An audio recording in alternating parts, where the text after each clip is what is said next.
No one can stop China. Xi Jinping ने year 2025 के आते ही एक बड़ा बयान दिया है जिससे कि पूरे विश्व में उथल पुथल मच गई है। चीन के राष्ट्रपति शी जिनपिंग ने कहा है कि 2025 में ताइवान का विलय चीन में करने से दुनिया की कोई भी शक्ति नहीं रुक सकती। तो इसी प्रकार से इन्होंने 2025 की शुरुआत कर दी है। अब ये देखना होगा कि क्या 2025 भी पिछले साल की तुलना में युद्ध से भरा रहेगा या फिर नहीं। हम जानते हैं कि चीन और ताइवान के बीच में जो विवाद है उसका लाभ उठाने के लिए अमेरिका हमेशा आतुर रहा करता है और अमेरिका के द्वारा ताइवान को सबसे अधिक सपोर्ट किया जाता है और अमेरिका ही वो चीन ताइवान के बीच की कड़ी है जिसको चीन तोड़ना चाहता है। हम जानते हैं कि 2025 में 20 जनवरी 2025 को Donald Trump United states of America के न्यू प्रेसिडेंट बनेंगे और उनके द्वारा सत्ता संभाली जाएगी। उन्होंने पहले से ही चीन को वार्निंग दे रखी है कि हम आपके बिजनेस पर काफी टैरिफ्स आपकी इम्पोज करेंगे और हाई टैरिफ्स के साथ हम यूनाइटेड स्टेट्स ऑफ अमेरिका के जो लोकल मैन्युफैक्चरर्स हैं उनके इंटरेस्ट को प्रिजर्व करेंगे। वहीं पर चीन के राष्ट्रपति शी जिनपिंग ने कहा है कि despite all concern we will achieve a stable growth of 5% rate. अगर हम पैंडेमिक में देखें तो पैंडेमिक से पहले कोविड-19 पैंडेमिक से पहले चीन की जो ग्रोथ रेट थी वो मोर देन 6% थी। कोविड पैंडेमिक के बाद इनकी ग्रोथ रेट 5% के आसपास आ गई और अब एक्सपर्ट कह रहे हैं कि वर्ष 2025 में चीन की ग्रोथ रेट 5% से कम रहेगी। ब्लूमबर्ग की रिपोर्ट के द्वारा कहा गया है कि हम एक्सपेक्ट करते हैं कि चीन की ग्रोथ रेट 4.5% के करीब आपकी चलेगी। और हम जानते हैं कि अगर आपको विश्व में किसी देश से लड़ना है, मुकाबला करना है, तो सबसे पहले आपकी इकोनॉमिकल पोटेंशियल मजबूत होनी चाहिए। अमेरिका और चीन दोनों ही विश्व की सबसे बड़ी अर्थव्यवस्था वाले देश हैं। चीन चाहता है कि 2030 तक हम अमेरिका की इकोनॉमी को पीछे कर लें, लेकिन जितनी भी रिपोर्ट्स आ रही हैं जिसमें चीन के मेनली रियल एस्टेट सेक्टर को काफी नुकसान पहुंच रहा है, तो उससे यही प्रतीत होता है कि चीन एक दशक पीछे चला जाएगा अगर उसकी ग्रोथ रेट 5% से नीचे जाती है। शी जिनपिंग के द्वारा कहा गया है कि हम एक स्टेबल ग्रोथ रेट को प्राप्त करेंगे और उसके लिए उनकी सरकार पूरी तरीके से प्रतिबद्ध भी है। 20 जनवरी 2025 को जैसे ही डोनाल्ड ट्रंप आएंगे उन्होंने ये कह के रखा है कि हम अपने देश को एक बार फिर से स्ट्रांग बनाएंगे, मेक अमेरिका ग्रेट अगेन। और ऐसे देशों के ऊपर जैसे कि भारत, चीन और भी अन्य देश हैं, इनके ऊपर टैरिफ्स को इम्पोज करेंगे क्योंकि इनके द्वारा हमारे मार्केट को सबसे अधिक नुकसान पहुंचाया जाता है। आपको मैं ये भी जानकारी दे दूं कि डोनाल्ड ट्रंप की सरकार में DOGE एक डिपार्टमेंट बनाया गया है जिसमें विवेक रामास्वामी और इलॉन मस्क है। इलॉन मस्क की कंपनी भी चीन में ऑपरेट किया करती है और अगर अमेरिका के द्वारा किसी भी प्रकार का चीन के विरुद्ध टैरिफ बढ़ाया जाएगा तो चीन भी अमेरिकन कंपनी के ऊपर टैरिफ्स आपकी इम्पोज जरूर करेगा और उनके ऊपर रिस्ट्रिक्शंस लगाएगा।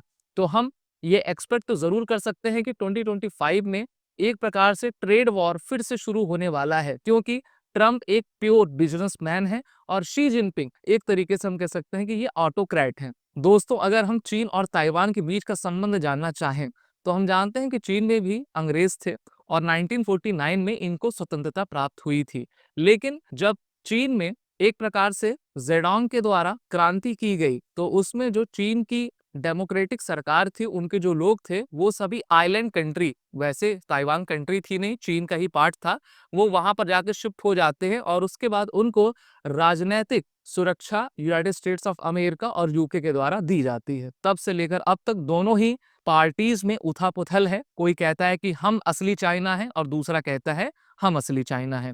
अभी हाल ही में पिछले ही साल ताइवान में चुनाव हुए थे जहां पर उनकी नई राष्ट्रपति चिंगटे ने सत्ता संभाली है और उसके बाद से ही चीन के द्वारा कई आपके ऐसे मिलिट्री एक्सरसाइज ताइवान के इलाके में किए गए हैं जिससे कि ताइवान अपनी सिक्योरिटी को लेकर सबसे ज्यादा आशंकित है और इस कारण से उन्होंने अमेरिका से अपने डिफेंस प्रोडक्शन को बढ़ा दिया है और अमेरिका भी उनको लगातार मदद करता जा रहा है।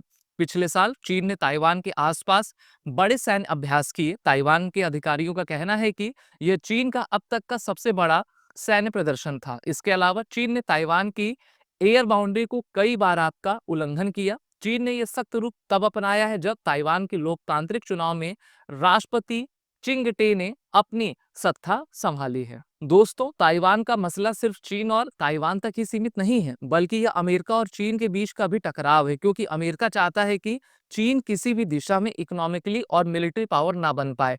इसी कारण से अमेरिका के द्वारा ताइवान कार्ड हमेशा खेला जाता है। जिस प्रकार से आपने देखा रशिया यूक्रेन वॉर में, अमेरिका चाहता है कि रशिया किसी भी प्रकार से मिलिट्री सुपर पावर ना रहे, उसकी क्षमता हमेशा कम होती जाए। इस कारण से अमेरिका के कहने पर पूरे यूरोप के देशों के द्वारा यूक्रेन को मदद दी जा रही है, और 2 साल से अधिक हो चुका है रशिया यूक्रेन के वॉर को। उसी प्रकार से अमेरिका ताइवान को अपना ट्रम्प का एक्का बनाया हुआ है।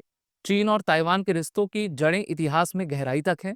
1912 में माचू किंग वंश के पतन के बाद चीन गणराज्य बना, जो बाद में 1949 में माओ की कम्युनिस्ट क्रांति के कारण ताइवान तक सिमट गया। ताइवान को आज भी कई देश, जिसमें भारत अमेरिका शामिल हैं, स्वतंत्र देश के रूप में मान्यता नहीं देते, क्योंकि चीन का दबाव काफी मजबूत है। आज हम सभी जानते हैं कि ताइवान एक डेमोक्रेटिक कंट्री है, जबकि चीन पूरी तरीके से कम्युनिस्ट शासन के अधीन है, और जब तक शी जिनपिंग जिंदा रहेंगे तो वो वहीं की सत्ता आपकी संभालेंगे। दोनों देशों की विचारधाराओं में भी काफी भारी अंतर है, और यही वजह है कि यह विवाद सुलझने की बजाय और भी बढ़ता जा रहा है। 2025 में कई आपकी मुसीबतें चीन और ताइवान अमेरिका को आएंगी। सबसे पहला तो चीन की जो घटती हुई इकोनॉमी है, ग्रोथ रेट है, उस पर चीन काफी चिंतित है। दूसरा, चीन बिल्कुल नहीं चाहेगा कि अमेरिका के द्वारा जो टैरिफ रेट्स बढ़ाए जाएं, उससे उसके बिजनेस को धक्का मिले, क्योंकि आप जानते हो 2013 में चीन के द्वारा one belt one road initiative और BRI बेल्ट रोड इनिशिएटिव को चलाया गया था,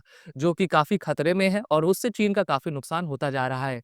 दूसरा, चीन की सीमा बहुत सारे देशों के साथ लगती है, जिसमें जो भारत की तरफ से सीमा है, मेनली म्यांमार से, उनसे उनका काफी खतरा है, और इस कारण से चीन का चाहे रक्षा बजट हो या फिर अन्य तैयारियां हों, उससे चीन घाटे में चला आ रहा है। तो ये 2025 वर्ष किस प्रकार से चीन और अमेरिका, साथ ही साथ पूरे एशिया खित्ते के लिए रहेगा, इसको देखना काफी जरूरी रहेगा। और साथ ही साथ फैक्ट फिगर की पूरी टीम की तरफ से आप सभी को अंग्रेजी नव वर्ष की हार्दिक शुभकामनाएं।